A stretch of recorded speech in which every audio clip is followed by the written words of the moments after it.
Et bien le bonjour à toi et bienvenue dans cet épisode 29 de Réflexion journalière. C'est la première fois que je mets un son pas chill de ouf en intro. Parce que frère, vraiment Chase Atlantic et Consume, gros comment ce son est genre... Ah, quel poulet ce son frérot. Donc je voulais absolument le mettre. Après je pense... Après j'aime bien ce genre de son, hein, night vibe et tout. Mais en vrai entre ça et des petits sons chill là... Je préfère quand même des sons chill. Mais Consume j'avoue frérot, un vrai poulet, un vrai poulet, un vrai poulet. Il y a plein de gens qui m'ont demandé de partager ma playlist en plus. En vrai, ouais. Mais je sais pas trop comment on fait. Et frère, j'ai du mal avec la technologie, hein. J'ai du mal avec la technologie, ça mère. Donc, ouais. Mais ouais, en vrai, je suis chaud de partager mes playlists si vous voulez. Genre, j'en ai trois principales. J'ai Chill as Fuck, Night Vibe et Summer Vibe. That's it. Sinon, les autres, après, j'ai Disney Morning Vibe. Celle-là, elle est full. Celle-là, elle est folle aussi. Et j'ai Dance, en mode le truc pour vraiment. Donc, en vrai, si vous voulez, je sais pas trop si vous me donnez des conseils pour comment partager une playlist Spotify. Je sais pas si je dois créer un profil particulier ou quoi. Mais bref, je suis chaud en vrai. Et donc, pour en revenir un peu aux épisodes, je veux juste dire un petit truc, c'est que de plus en plus, les gens ont l'appellation podcast à la gueule quand ils parlent des vidéos que je fais. Et en vrai, c'est vrai que ça pourrait s'apparenter à un podcast. Mais le problème avec ce genre de truc, c'est qu'en fait, changer l'identité et changer l'appellation de quelque chose, ça peut peut-être modifier des fois son contenu. Ce que je veux dire par là, c'est que à la base, ces vidéos-là, je les ai faites pourquoi? Parce que mon frère m'a dit, frérot, fais une vidéo par jour sur ta chaîne secondaire pour t'entraîner à être à l'aise en face de la caméra, pour t'entraîner à parler d'un sujet pendant relativement longtemps et pour t'entraîner pour ta chaîne principale. Le problème, c'est que maintenant, avec cette appellation de podcast et avec l'attente grandissante que les gens ont envers ces vidéos-là, j'ai peur que on je perde de vue ce truc que à la base mon frère m'avait dit, que je perde l'essence du bail, que à la base ça doit pas être un podcast, ça doit pas être quoi que ce soit comme ça doit juste être un moment. Attends, ouais, il a le micro. Ça doit juste être un moment où moi je me pose pour parler et m'entraîner. C'est ça en fait à la base ces vidéos-là. C'est pas un podcast, c'est pas un truc où je demande aux gens quoi que ce soit. Non, à la base c'est juste un moment où je dois m'entraîner, où je dois m'exercer et où je dois faire bosser mon cerveau et ma langue pour travailler. Et donc, il faut vraiment que je me sorte. Il faut que j'essaye de me. Peut-être que le verbaliser, ça rend les choses plus simples pour moi. Mais il faut que je me sorte cette idée et que je me sorte ce truc en mode que les gens ont une attente envers moi.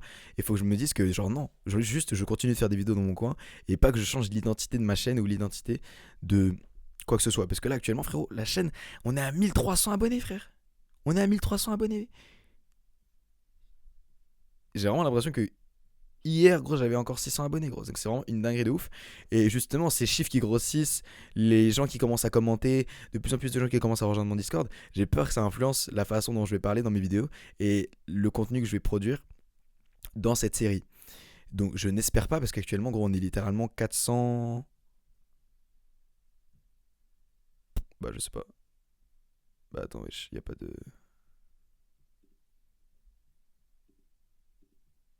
Bah, y a pas le nombre de personnes. Si, mais c'est parce que je suis pas doué avec la technologie là. Bah, frère. Bah, je sais pas, mais genre, on était 460, il me semble. 460 peut-être. 460. Donc c'est vraiment, on commence à être 460, donc on est quand même 100 personnes de plus qu'avant. Et ça va faire qu'augmenter de façon comme ça va d'augmenter pas d'exponentielle, mais d'augmenter de façon quand même relativement conséquente. Donc il faut quand même que je garde les pieds sur terre et que je me dise que paf, je continue à faire des vidéos dans mon coin. Ma chaîne secondaire, c'est pas ma chaîne principale, mais j'ai l'impression qu'en ouais, genre frère, c'est trop bizarre. Mais il faut que je me dise que cette chaîne-là, ça reste cette chaîne-là. Et que cette chaîne-là, elle est faite pour servir ma chaîne principale et pas l'inverse. Et tu du coup, pour revenir au sujet des épisodes, aujourd'hui, ah vous par contre, je suis soigné de ouf aujourd'hui par contre. Je me suis mis sous serre-tête là. En fait, il faut que j'aille faire mes contours peut-être. Faut que j'aille faire mes contours, faut que j'aille me faire un petit truc parce qu'en vrai, j'avoue, sous serre-tête là, frérot, ça rend pas mal. Ça fait longtemps que j'avais pas mis de serre-tête et tout. Du coup, je me suis dit, vas-y, pourquoi pas. Et en vrai, gros, le serre-tête, j'ai tourné une vidéo pour ma chaîne principale là tout à l'heure d'ailleurs. C'est pour ça que là, j'enchaîne, t'as vu.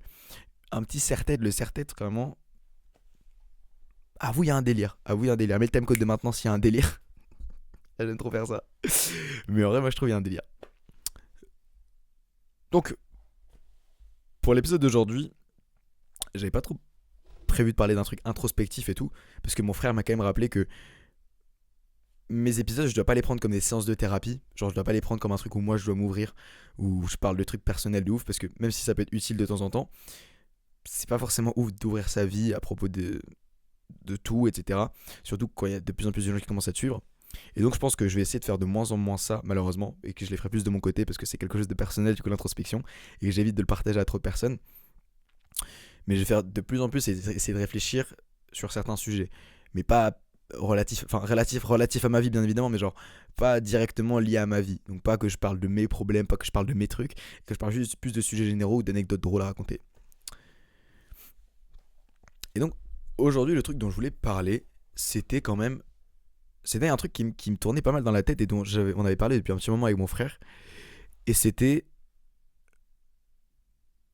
le travail, ou plutôt le fait que on cherche tous un petit peu, tu sais, notre sens, le sens de notre vie, le sens de ce qu'on va faire, le sens de genre, il y a des gens qui veulent faire médecine, des gens qui veulent faire prépa, mais il y a beaucoup de gens qui sont perdus. Et je te préviens maintenant, cette vidéo-là, elle va pas t'aider à trouver un but à ta vie, hein, donc attends pas grand-chose. Mais on réfléchissait beaucoup à ce truc de, ouais, ok, genre, comment est-ce qu'on peut essayer de trouver un but à sa vie, ou comment est-ce qu'on peut trouver le truc qu'on est censé faire pour être heureux, enfin pour travailler et être heureux dans la vie. Et le premier truc qui te venait à l'esprit, enfin qui était venu à l'esprit, qui doit te venir à l'esprit actuellement, ça doit être, bah t'as juste à faire un truc que t'aimes, genre à faire un métier que t'aimes ou faire une activité que t'aimes et la professionnaliser. T'aimes faire de la musique, professionnalise-toi dans la musique. T'aimes écrire, deviens écrivain. T'aimes faire des vidéos, deviens vidéaste. Bref, se professionnaliser dans une activité que t'aimes, c'est la quasi garantie de s'épanouir dans sa vie, parce que tu vas faire en tant que métier une activité que de base tu faisais sans être payé. Et donc ça peut paraître assez logique dit comme ça, et en mode bah ouais c'est genre normal. Le problème c'est que on a remarqué, avec mon frère, surtout mon frère, que quand tu commences à te professionnaliser dans une activité que t'aimais bien faire de base, et bah ça la rend un peu chiante. Et je pense que le problème vient du fait que c'est ce genre d'activité que tu aimes faire dans ta vie, tu les fais pour une certaine raison. Tu les fais parce qu'elles te permettent de détacher ton travail. Tu fais de la guitare peut-être que parce que ça te permet de sortir, de te vider la tête après les cours. Tu fais du badminton parce que ça permet de te dépenser après une journée de travail au bureau. Tu fais ce genre de choses parce que généralement ça contraste avec ta vie de travail chiante et morone. Le problème c'est que si cette activité fun, ludique et un peu, tu vois, où tu t'amusais dedans, ça devient ta profession, le problème c'est que ça perd un peu du truc qui visait que c'était une bonne activité. Le kiff de faire des vidéos par exemple, quand tu les faisais peut-être pour toi ou pour les gens de ta famille, ça t'amusait, t'aimais bien faire ça. Mais peut-être que après d'être professionnalisé dedans, que t'aies des délais à respecter, que t'aies un boss à respecter, enfin je sais pas, genre peut-être que tu vas être indépendant, mais le fait de professionnaliser tout ça et donc qu'il y ait des attentes supplémentaires et que la vision que tu as du coup de la vidéographie change parce que tu le fais plus dans le même cadre, tu le fais plus pour t'amuser, là tu le fais pour gagner de l'argent, et bah ça retire un petit peu de fun et de plaisir à pratiquer cette activité que pourtant à la base t'adorais.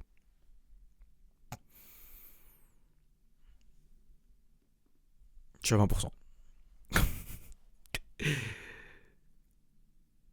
Mais donc le problème avec ça, c'est que tu te dis, bah dans ce cas-là, je ne peux pas pratiquer une activité que j'aime pour vivre, parce que le fait de la professionnaliser, ça va faire que bah, je vais de moins en moins l'aimer.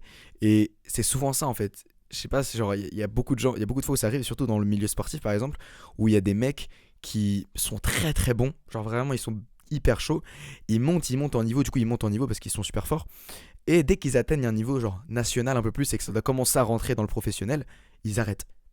Ils arrêtent simplement parce qu'en fait ils voient que c'est pas leur cam. Ils voient que dès que ça commence à devenir trop sérieux, qu'il y a trop de rigueur, trop ce genre de choses, bah ils aiment plus. Il y a plus cette vibe un peu bon enfant, un peu je le fais pour le fun, qui les a menés jusqu'à là où ils sont aujourd'hui, tu vois. Il y a pas ce truc qui a fait qu'ils sont devenus bons, bah ils l'ont plus vu dans le milieu professionnel parce que c'était trop strict, parce que c'était trop je sais pas quoi.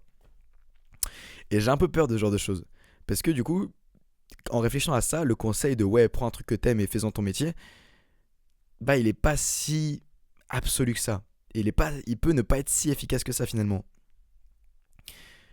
Et je te conseille du coup de faire attention par rapport à ça. Si tu as une activité plaisir dans ta vie, réfléchis à pourquoi est-ce que c'est ton activité plaisir. Pourquoi est-ce que c'est une activité que t'aimes faire. Genre, est-ce que c'est parce que l'activité en elle-même, elle est trop bien? Ou est-ce que c'est parce que ça te fait ressentir certaines choses dans la vie en mode, je sais pas, tu kiffes le saut en parachute. Bah, vraiment activité super accessible en plus.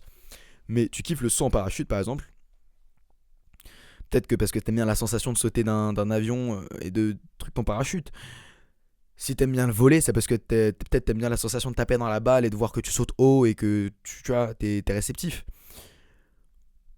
Si t'aimes bien le basket, c'est peut-être parce que t'aimes bien. Je sais pas, genre, il y a plein de raisons en fait d'aimer une activité. Mais il faut juste que toi tu saches laquelle. Enfin, c'est quoi cette raison-là pour toi?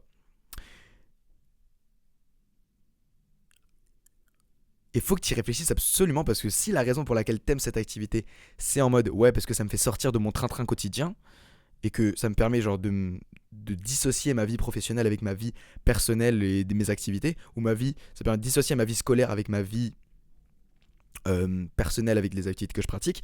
Dans ce cas-là, frérot, se professionnaliser dans cette activité, si la chose que t'aimes dans cette activité, c'est le fait que ça te sort du quotidien et que ça te change les idées, ça, je sais pas si c'est une super idée.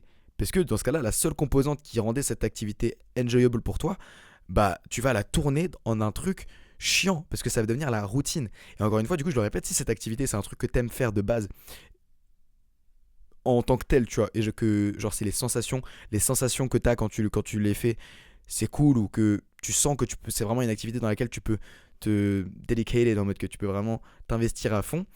Dans ce cas-là, pratiquer cette activité tout le temps, limite à un level professionnel, c'est pas un problème. C'est pas un problème du tout. Si t'aimes tout le temps créer de l'art et que le fait de créer en lui-même, t'adores ça, peut-être que se professionnaliser, ça peut être une bonne idée. Encore une fois, tout dépend des attentes, enfin de la réaction que tu auras aux attentes que les gens auront vis-à-vis de toi et de ton art par exemple. Mais si jamais par exemple la raison pour laquelle tu fais de l'art, c'est parce que ça permet d'après une mauvaise journée de travail te sentir mieux, etc. Dans ce cas-là, je sais pas si c'est le meilleur truc parce que faire un truc, genre faire un truc qui te permet de compenser les effets négatifs d'un bail. Genre le truc, si faire un truc qui permet de contraster avec un autre bail full time, bah ça va faire qu'il y aura plus de trucs à contraster, que ça deviendra juste des trucs full time. Donc je sais pas si tu pourras kiffer. Bref, j'ai un peu répété la même chose pendant les 3 dernières minutes, mais c'est pas grave. Mais en tout cas, du coup, déjà frérot, pense à ça. Aux activités que tu kiffes faire maintenant, que ça peut être le skate, etc. Pense à ça et pense à qu'est-ce que t'aimes dans ces activités.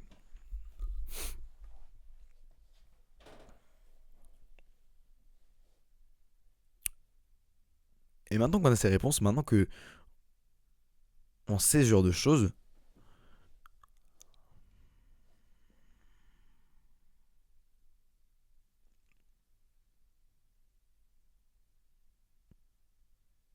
c'est chiant, hein, c'est chiant. Mais en fait, je suis en train de réfléchir en direct à ce que je vais dire. Donc, et pour éviter de lâcher des gros je préfère faire des blancs. C'est plus, je sais pas si c'est plus agréable ou pas, ou pas. Mais en tout cas, du coup, après s'être dit ça en mode avec le ref, mais ouais, de ouf, genre, les activités plaisir dans ce cas-là, elles peuvent pas, ça peut pas être des choses dans lesquelles on va se dans les choses, dans le truc dans lesquels on va se professionnaliser. Du coup, je me suis posé la question, mais dans ce cas-là, c'est quoi le secret pour être heureux, genre pour travailler, donc en faisant quelque chose qui nous rapporte de l'argent et quelque chose de productif, tout en étant heureux.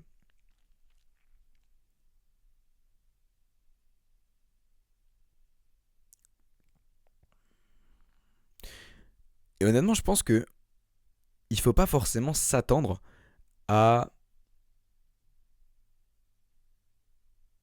aimer son travail autant que t'aimerais une activité parallèle. Bien sûr, c'est le meilleur, tu vois. Genre, c'est le meilleur truc qui puisse t'arriver si ça t'arrive. Et si jamais t'arrives à être aussi épanoui pendant que tu travailles que pendant que tu pratiques toute autre activité que ça, dans ce cas-là, banger, trop bien pour toi, frérot, c'est génial. Mais ce que je te dis, c'est que c'est pas quelque chose à laquelle t'es censé t'attendre. Limite, je dirais que le fait que le travail, parce qu'à la base, le travail, ça vient de tripalium, je crois. Tripalium en latin, qui veut dire, ça veut dire, c'est un truc en lien avec la torture. Le travail, l'étymologie du mot travail, c'est quelque chose qui est pas censé être agréable. Et je me dis, dans un certain sens, est-ce que c'est limite pas mieux que le travail ce soit chiant? Parce que le fait que le travail ce soit chiant, le fait que les cours ce soit chiant, le fait que réviser ce soit chiant, est-ce qu'au final c'est pas ça qui rendrait les activités qu'on fait en parallèle encore meilleures?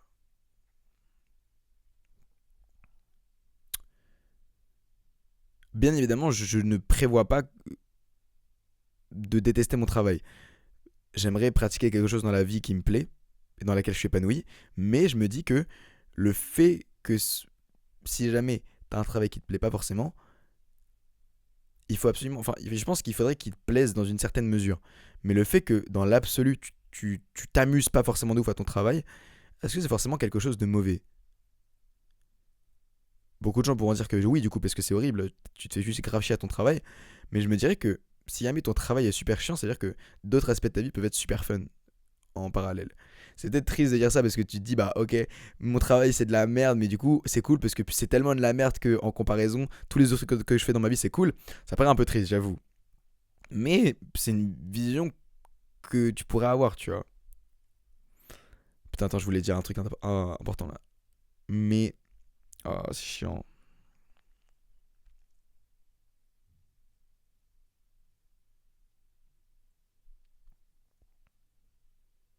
Ah oui.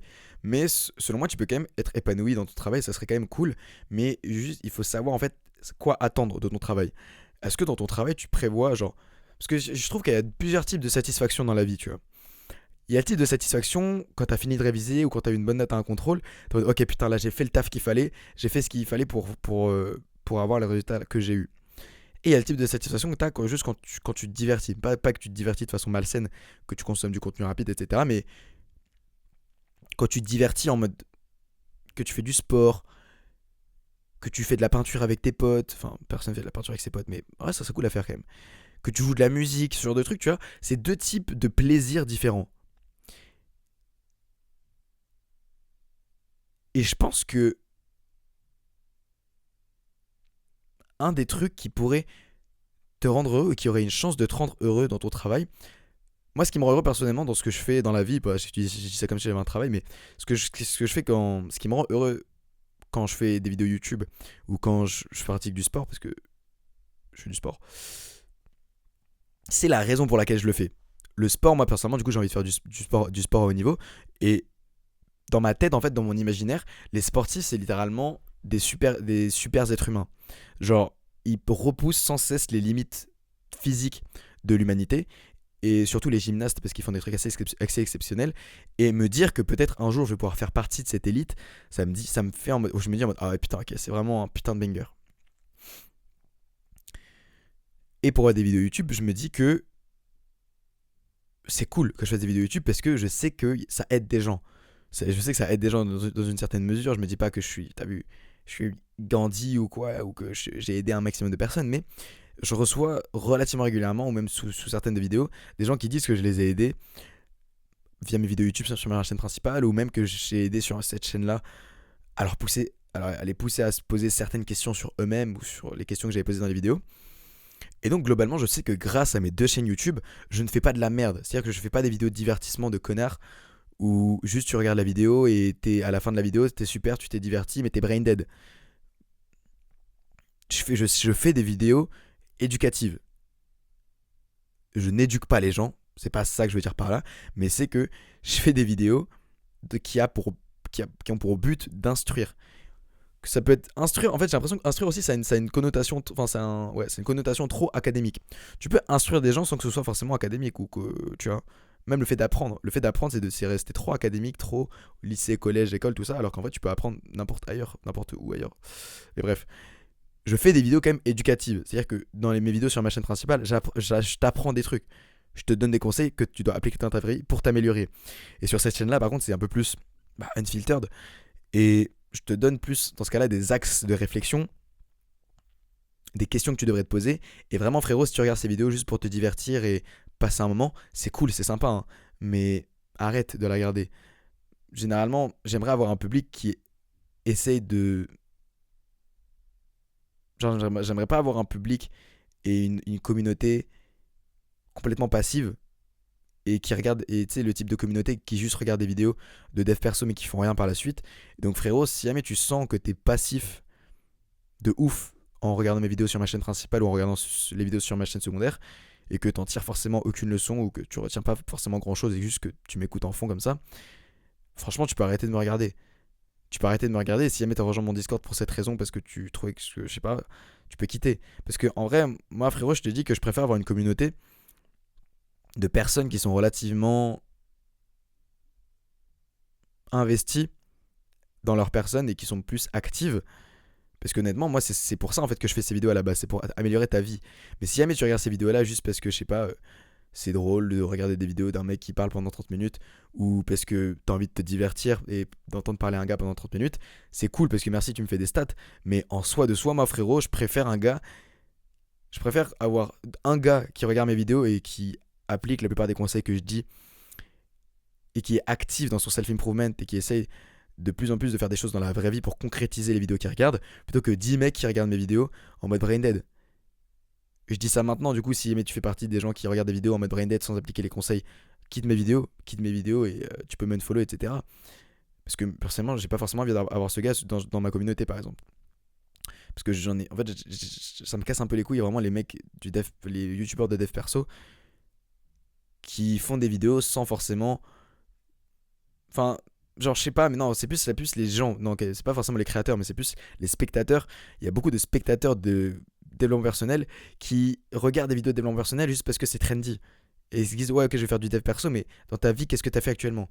Donc, si tu te reconnais dans les gens qui regardent du dev perso, mais qui, honnêtement, n'ont rien fait de leur vie actuellement, qui n'ont rien amélioré dans leur vie réelle, frérot,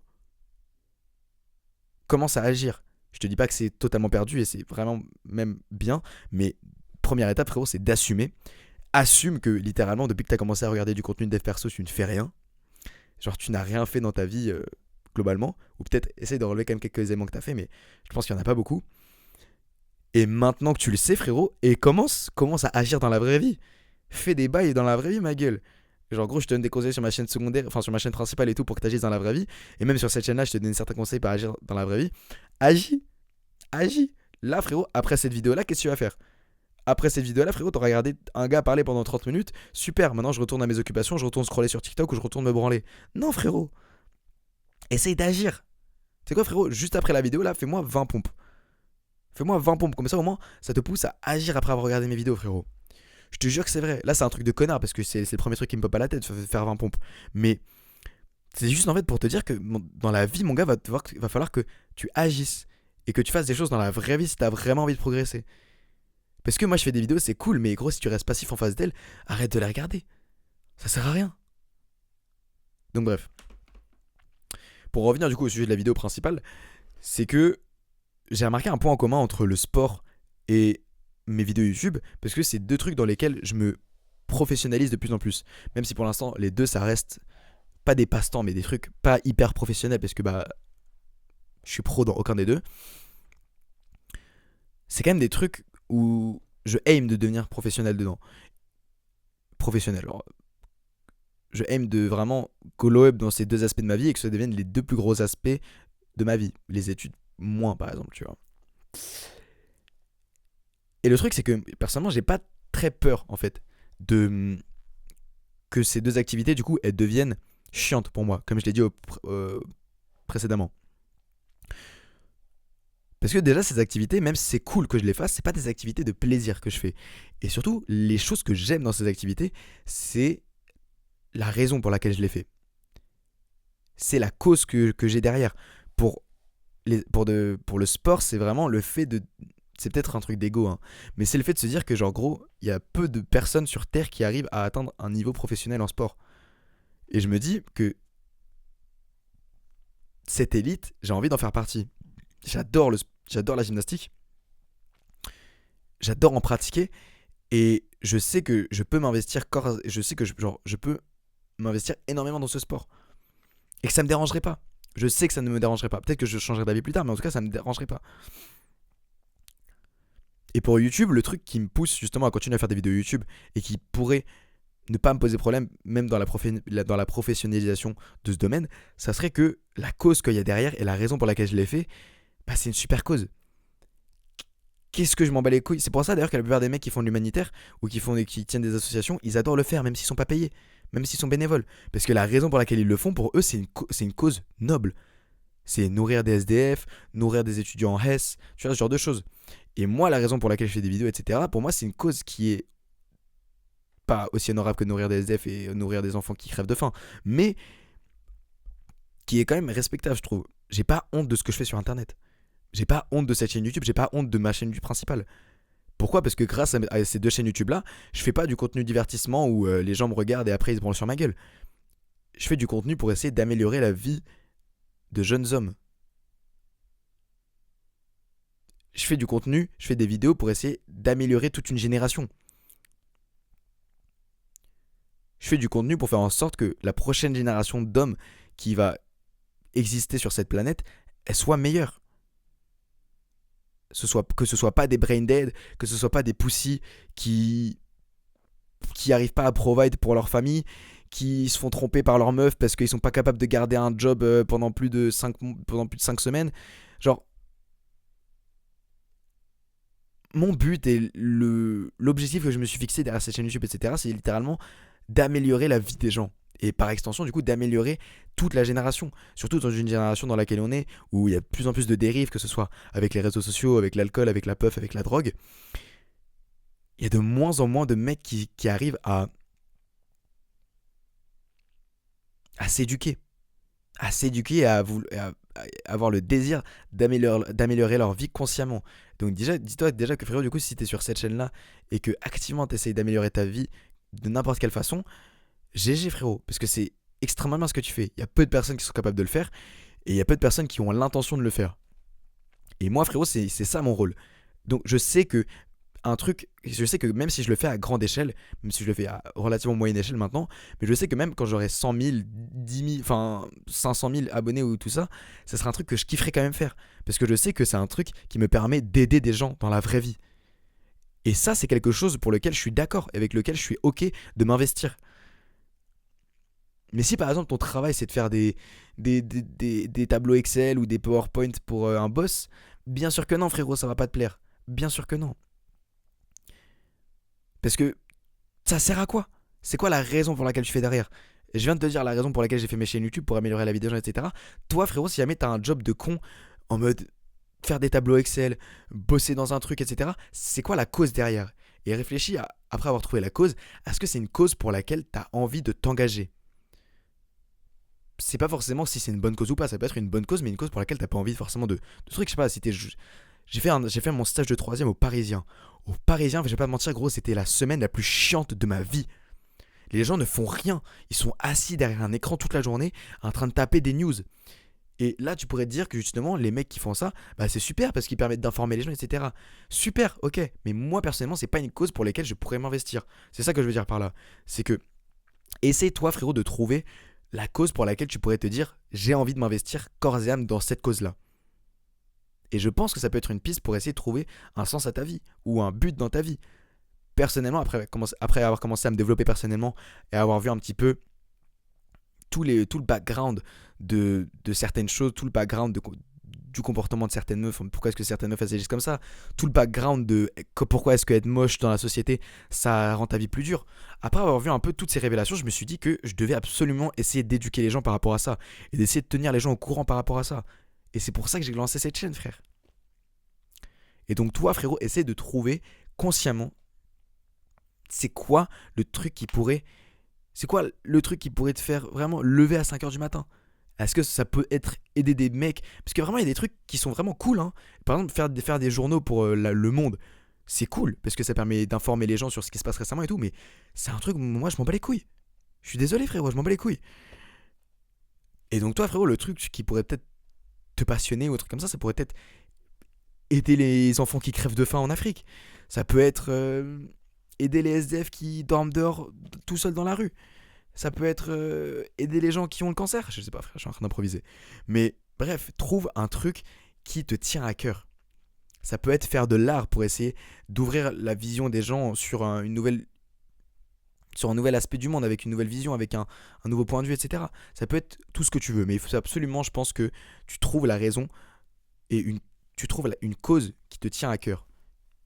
Et je trouve que trouver une cause et ensuite essayer de trouver les choses que tu peux faire pour soutenir cette cause plutôt que juste trouver un taf et voir un peu ce que ça fait, c'est mieux. Parce que en faisant un truc lié à la cause que tu as envie de soutenir, ça peut, je dis cause, mais ça fait très progressiste en mode ouais, le féminisme et tout. Ça peut être n'importe quelle cause, comme je te l'ai dit précédemment. Je t'ai donné des exemples d'enfants qui crèvent de faim en Afrique parce que c'est le truc qui revient le plus souvent. C'est en mode oui, il faut les aider, il faut aider les SDF, il faut aider les étudiants en S. Mais en fait, ça peut être un petit peu tout, frérot. Tous les gens qui sont devenus successful dans le monde, c'est parce qu'ils sont pas liés à un problème. Ça peut être à n'importe quelle échelle, frérot. Ça peut être avec Amazon, le fait de se faire livrer les colis en moins de 2 jours. SpaceX, le fait d'économiser de l'argent sur la production de certaines fusées et des avancées spatiales exceptionnelles. PayPal, parce que Elon Musk il a quand même créé PayPal, le fait de procéder à des paiements en ligne hyper facilement. Bref, ça peut être n'importe quelle cause. Parce que là, chaque cause, ça pallie à un problème en fait que les êtres humains ils avaient. Et après, je fais peut-être une vidéo un peu plus détaillée sur qu'est-ce qui fait que. Genre une cause, parce qu'en soi, tu vois, le truc c'est que. Vas-y, non, je vais pas trop en parler maintenant, mais bref, je vais peut-être une vidéo un peu plus détaillée sur en mode. Qu'est-ce qui fait qu'une cause elle a de l'importance. Oh, non, oublie ce que j'ai dit, j'ai rien dit. J'ai rien dit. Mais bref, pense à un truc qui te tient à cœur. Et encore une fois, frérot, ça peut être n'importe quoi. Ouais, j'ai envie de mettre. Parce que j'ai peur que les gens l'interprètent mal et se disent ouais, bah vas-y, je vais aider les jeunes à pas être cons. Genre, frère, ça peut être n'importe quoi, frère. Genre, n'importe quoi. N'importe quel problème que les êtres humains ont dans la vie, tu peux te dire ah, vas-y, je vais essayer de pallier à ce problème-là. Et ça peut être un truc que tu pourrais faire. Bref, je commence pas mal à me répéter. Je pense que ça veut dire que c'est le moment de clôturer la vidéo. Ma coupe de cheveux est quand même pas mal aujourd'hui, je trouve. Ah ou pas mal. Je verrai comment est-ce que je ferai évoluer ça. De toute façon, les gens sur cette chaîne-là, ils vont voir tout en direct. Et si jamais t'es resté jusqu'à cette partie de la vidéo, je vais quand même te donner une petite. Pas une exclue, mais en mode, ouais. Des informations supplémentaires, frérot. C'est que mon gars, avec Exeatan, donc avec Amaury, on prévoit de faire un meeting à Paris. On va faire un meeting. Donc, avec les abonnés, etc. On va donner une heure, une date, un rendez-vous. Et un lieu surtout où on va se retrouver. Et mon gars, ça serait vraiment avec plaisir que tu passes nous voir avec Exeatan. Et peut-être qu'il y aura d'autres youtubeurs, je suis pas sûr, mais je pense qu'il y aura que Exeatan et moi pour l'instant. On avait déjà fait ça une fois, il y a genre 3 gars, 3, 4, 5 gars non, 3, 4 gars qui étaient venus. Parce que Miskin, il était tout seul à prévenir sur mes réseaux parce que j'avais oublié de prévenir sur mes réseaux. Mais là, frérot, du coup, je te le dis, on va prévoir ça pour les vacances, soit la première semaine, soit la deuxième semaine. Et donc, si jamais tu veux te tenir au courant de toutes les choses qui vont se passer, pour que tu puisses venir me voir dans la vraie vie, pour qu'on puisse s'entraîner ensemble, pour qu'on puisse peut-être on va se faire une bouffe après, mais je suis pas sûr. Tout ça, frérot. En plus, il y a Exeatan qui va vlogger pour sa chaîne secondaire ou sa chaîne principale, je sais plus. Donc, ça risque vraiment d'être cool. Et pour avoir toutes les informations et rien louper sur ce meeting, mon gars, je te dis, rejoins la communauté Discord en description. Rejoins-la parce que du coup, c'est là où il y aura toutes les informations. C'est là où je te tiendrai au courant de tout ce qui va se passer. Et c'est là où je te donnerai le lieu, la date, l'heure, la semaine, le jour, donc tout ce que tu veux, je te le donnerai là-bas. Donc si jamais t'as pas envie de louper le meeting pour me rencontrer moi et rencontrer Exeatan, pour qu'on puisse s'entraîner, faire des trucs ensemble et tout, bah rejoins le Discord. Parce que c'est là où il y a toutes les infos. Et donc voilà mon frère, c'est tout pour moi. Oublie pas de t'autoriser à rêver trop grand. Ciao.